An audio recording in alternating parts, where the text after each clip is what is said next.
Students, আজকে আমি তোমাদের সাথে চ্যাপ্টার 6 জিওগ্রাফির রক অ্যান্ড সয়েল এটা ডিসকাস করছি। ঠিক আছে, তো এর আগে আমি অনেকগুলো চ্যাপ্টার করিয়েছি, আশা করি তোমরা সেটা দেখেছো ভিডিওগুলো। যারা এখনও অবধি দেখোনি তারা আমার প্লেলিস্ট করা আছে জিওগ্রাফি, সেখান থেকে চেক করে নিতে পারো।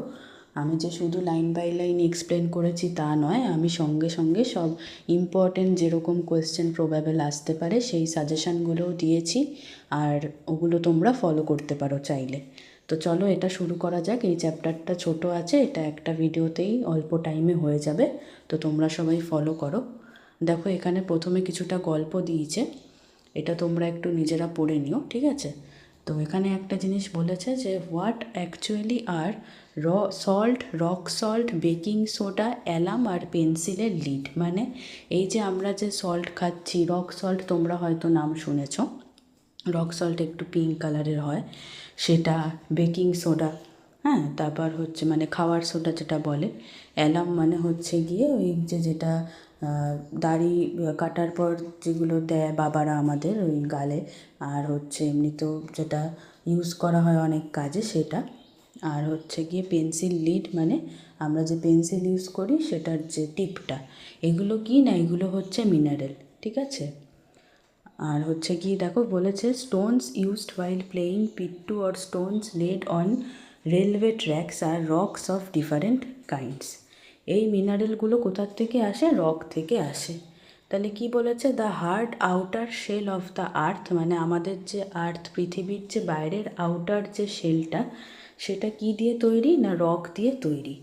আর রকগুলো কিভাবে ফর্ম করেছে? Naturally formed aggregates of one or more minerals, মানে একটা বা তার বেশি মিনারেল দিয়ে এই রক তৈরি। তাহলে এই ব্লুটা একটুখানি দেখে নিও তোমরা। ঠিক আছে, নেক্সট দেখো এবার আসছে মেন তোমাদের, যেটা এখান থেকে স্টার্ট হচ্ছে যে ডিফারেন্ট টাইপস অফ রকস। আমাদের কি কি মেন 3টে টাইপসের রক হয় না, দেখো নাম্বার 1 হচ্ছে গিয়ে ইগনিয়াস রক, নাম্বার 2 হচ্ছে সেডিমেন্টারি রক, আর নাম্বার 3 হচ্ছে মেটামরফিক রক। তো দেখো ইগনিয়াস রক যেটা বলেছে, এই যে ছবি দুটো দেখে যেটা বুঝতে পারছো, প্রথমে বলেছে আমাদের আর্থ একটা আগুনের মানে গোলা ছিল। ঠিক আছে, গোল ছিল যখন এটা বর্ন হয়েছিল আর্থ, যখন আর্থের জন্ম হয়েছিল, তারপর সেটা ঠান্ডা হয়ে শক্ত হয়ে গিয়ে ইগনিয়াস রক ফর্ম করেছে। তাহলে এটা খুবই ইজি, এটা তোমরা ইজিলি মনে রাখতে পারবে। আর এটার সাথে অবশ্যই এক্সাম্পলটা মনে রাখবে আর লিখবে, কারণ এক্সাম্পল না লিখলে কিন্তু তোমাদের মার্কস একটু হলেও কাটবে, হাফ মার্কস। ঠিক আছে, আর এক্সাম্পলটা মনে রাখাও সোজা, দেখো মাত্র দুটোই রয়েছে, গ্র্যানাইট আর বাসাল্ট। আরেকটা কথা মনে রাখতে হবে তোমাদের, এটা খুব ইম্পর্টেন্ট, যে ইগনিয়াস রকস হচ্ছে হার্ড। ঠিক আছে, ইগনিয়াস রকটা হচ্ছে শক্ত, they do not break down easily, এগুলো সহজে ভাঙে না। তাহলে এটা একটা ইম্পর্টেন্ট ফাংশান ইগনিয়াস রকসের। এবার হচ্ছে গিয়ে সেডিমেন্টারি রকস কি না, সেডিমেন্টারি রকস হলো ইগনিয়াস রক যখন এক্সপোজ টু ন্যাচারাল এজেন্ট, মানে যখন ন্যাচারাল এজেন্টে এক্সপোজ করা, মানে এই যে হাওয়া লাগছে, তুফান, তারপর বৃষ্টি, তারপর ধসে যাচ্ছে, এইগুলো তে কী হচ্ছে না, ডিগ্রেড ডাউন, ধসে গিয়ে কিসে হয়ে যাচ্ছে কনভার্ট না, ছোট ছোট পাথরে, পেবেলস বলে, রক বলে না কিন্তু, রক হচ্ছে বড়, পেবেলস হচ্ছে ছোট ছোট, কবেলস অর স্যান্ডের পার্টিকেল। এই ছোট ছোট রকের যে ফ্র্যাগমেন্টগুলো তারপর ট্রান্সপোর্ট করছে কারা না, ন্যাচারাল এজেন্ট, যেরকম নদী, হাওয়া, আর এগুলো পড়ে যাচ্ছে কোথায়? আন্ডার দ্য সি ওয়াটার, আমাদের সমুদ্রের জলের নিচে, আরও কিছু কিছু আদার লোকেশানে। এই যেগুলো পড়ে যাচ্ছে সি এর তলায়, এগুলো শক্ত হয়ে যাচ্ছে, আর কম্প্যাক্ট মানে যেটা হচ্ছে গিয়ে চেপে যাওয়া থ্রু টাইমের সাথে সাথে। এগুলোইভাবে কি হচ্ছে ফর্ম না, সেডিমেন্টারি রক তৈরি হচ্ছে। এক্সাম্পলগুলো অবশ্যই মনে রাখবে, দেখো কি আছে, স্যান্ডস্টোন, মাডস্টোন, লাইমস্টোন, তিনটেই আছে, মনে রাখা সোজা। দেখো সবকটার এন্ডে স্টোন দিয়ে রয়েছে। এবার মনে রাখো আরও ফিচার্স, আমি যদিও এটা এতটা ব্র্যাকেট করেছি, কিন্তু তোমাদের এর পরের যেগুলো লেখা রয়েছে এগুলোও কিন্তু পড়তে হবে। যেটা হচ্ছে যে সেডিমেন্টারি রক হচ্ছে সফট আর ব্রিটেল হয়, তার মানে এটার ক্যারেক্টারিস্টিকটা ঠিক উল্টো ইগনিয়াস রক্সের সাথে। আমরা একটু আগেই দেখলাম ইগনিয়াস রক্সরা হচ্ছে গিয়ে শক্ত হয়, আর এটা ঠিক উল্টোটা, এটা কিন্তু ইম্পর্টেন্ট খুবই, সফট আর ব্রিটেল হয়। তারপর তোমাদের এটাও কিন্তু মনে রাখতে হবে যে স্যান্ডস্টোন আর মাডস্টোনের ইউজ কিসে করা হয় না, বিল্ডিং মেটেরিয়ালে। এখান থেকে একটা শর্ট কোয়েশ্চেন চলে আসতেই পারে। সেমভাবে লাইমস্টোন যেটা র মেটেরিয়াল হিসেবে ইউজ করা হয় সিমেন্ট আয়রন আর স্টিল ইন্ডাস্ট্রিতে এটাও কিন্তু খুব ইম্পর্টেন্ট। র ম্যাটেরিয়াল মানে হচ্ছে যেটা মেন, ঠিক আছে, তারপর তার মধ্যে আরও কিছু অ্যাড করা হয়। তো র ম্যাটেরিয়াল মানে হচ্ছে যেটা মেন, ঠিক আছে, তারপর যেগুলো অ্যাড করা হয় ওগুলো অ্যাডিশনাল। এবার আসছে মেটামরফিক রক। বলেছে গ্রেট হিট অ্যান্ড প্রেশার যখন দেওয়া হয় of overlaying materials can transform igneous and sedimentary rocks into metamorphic rocks. তাহলে এটাও একদম সোজা রয়েছে, মেন মোদ্দা কথা, যখন এই ইগনিয়াস আর সেডিমেন্টারি রককে প্রেশার আর টেম্পারেচার যখন দেওয়া হয় তখন সেটা কি হয়ে যায়, এগুলোতে চেঞ্জ হয়ে যায় রকগুলো মেটামরফিক রক। এগুলোও বলেছে হার্ডি, শক্ত রক, রেজিস্ট্যান্ট টু ইরোশন, মানে সহজে ধসে যায় না। এক্সাম্পল দেখো দিয়েছে মার্বেল, যেটা, ঠিক আছে, এটা দিয়ে আমাদের তাজমহল তৈরি হয়েছে, এটা একটা মেটামরফিক রক। তাহলে দেখো এই যে origin of rocks by deposition of layers of sediment, এটা কি টাইপ অফ রক হবে তোমরাই বলো, পারবে এটা সবাই। এটা হবে sedimentary rock. By accumulation of lava হবে ইগনিয়াস রক।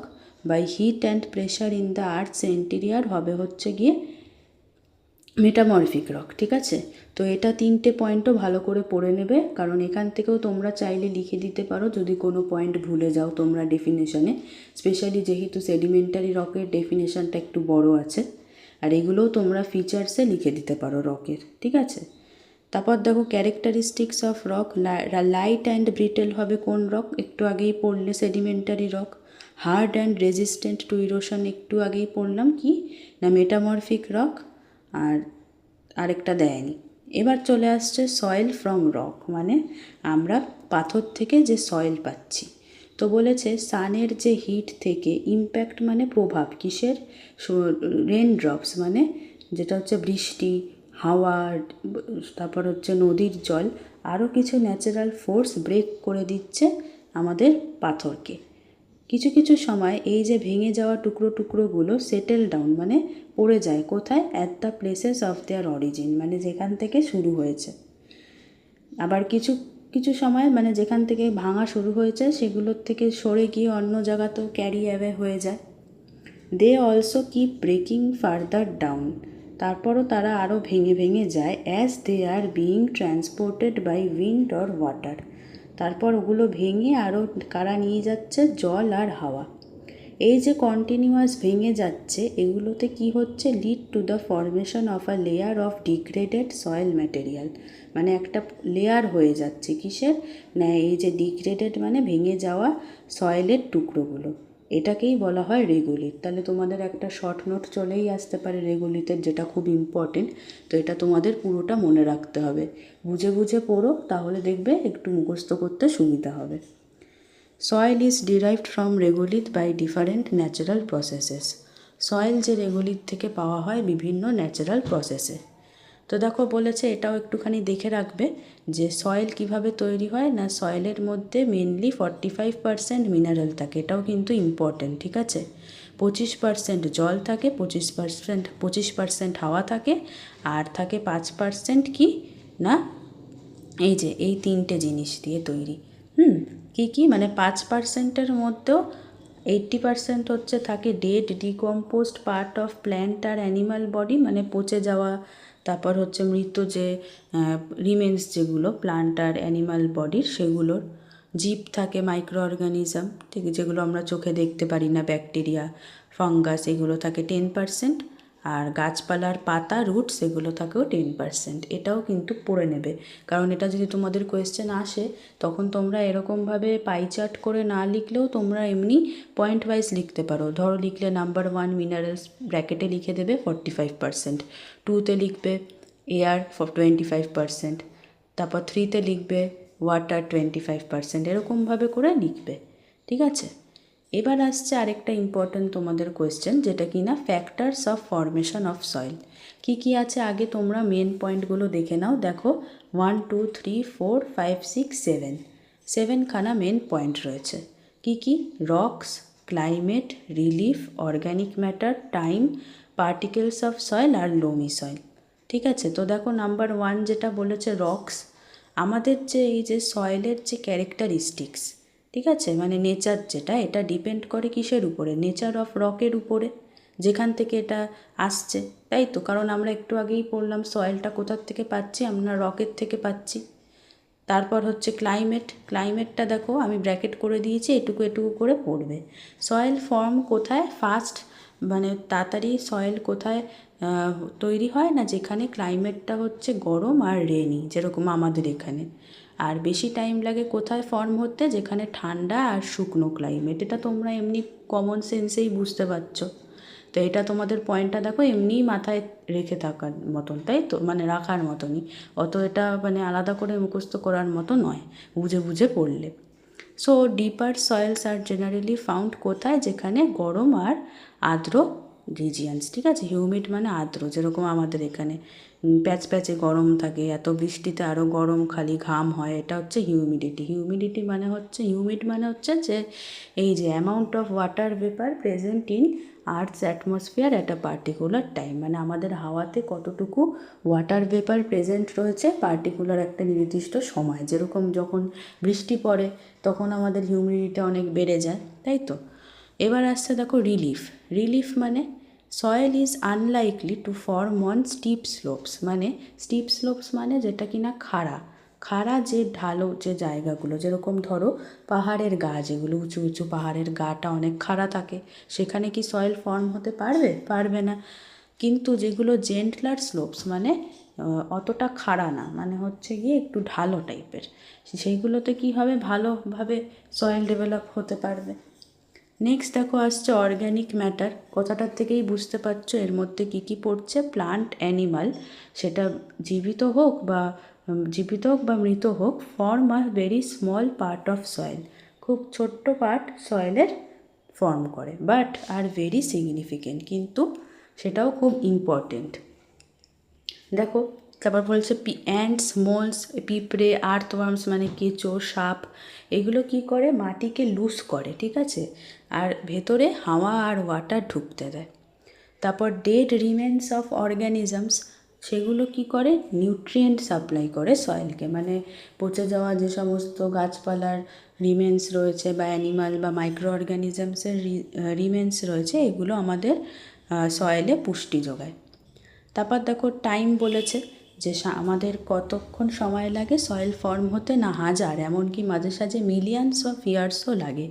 1 মিলিয়ন মানে 10 লাখ, ঠিক আছে, মানে একের পর কটা জিরো, ছখানা জিরো।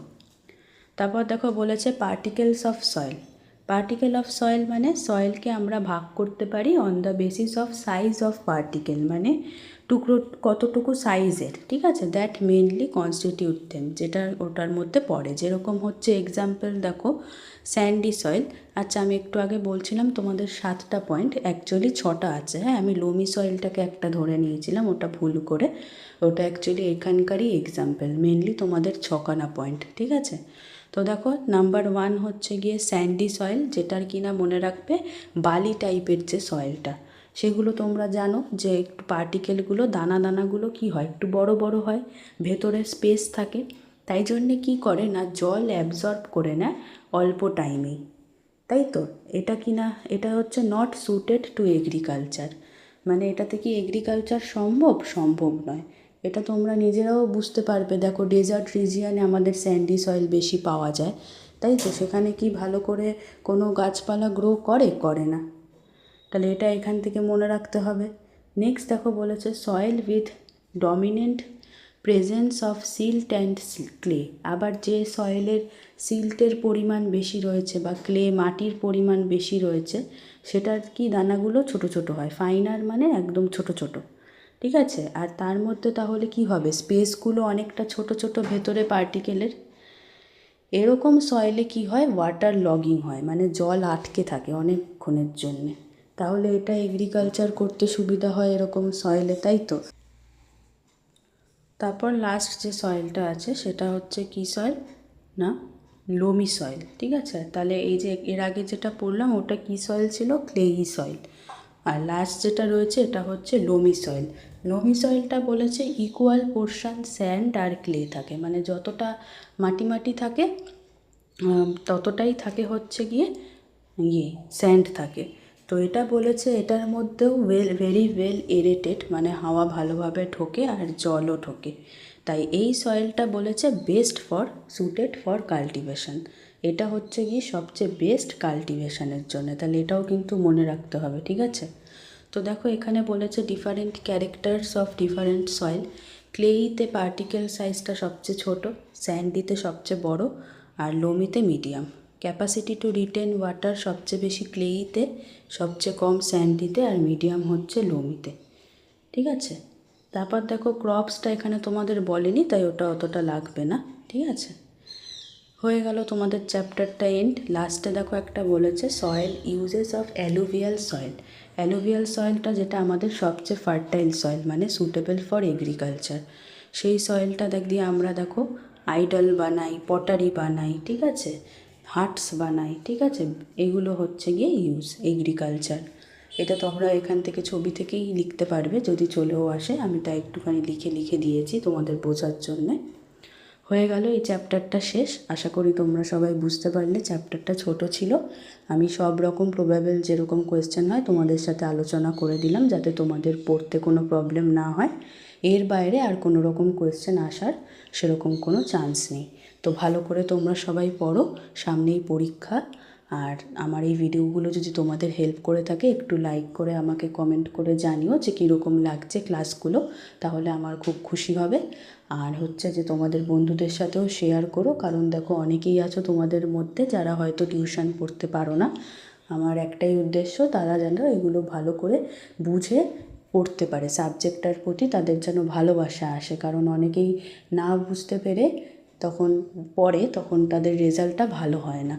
আর লাস্ট একটা রিকোয়েস্ট হচ্ছে তোমাদের কাছে টিচার হিসেবে, দেখো তোমরা যদি আজকে আমাকে সাপোর্ট করো, তাহলে আমি তোমাদের জন্য আরও রেগুলার দরকারি যে ভিডিওগুলো করার মোটিভেশন পাবো।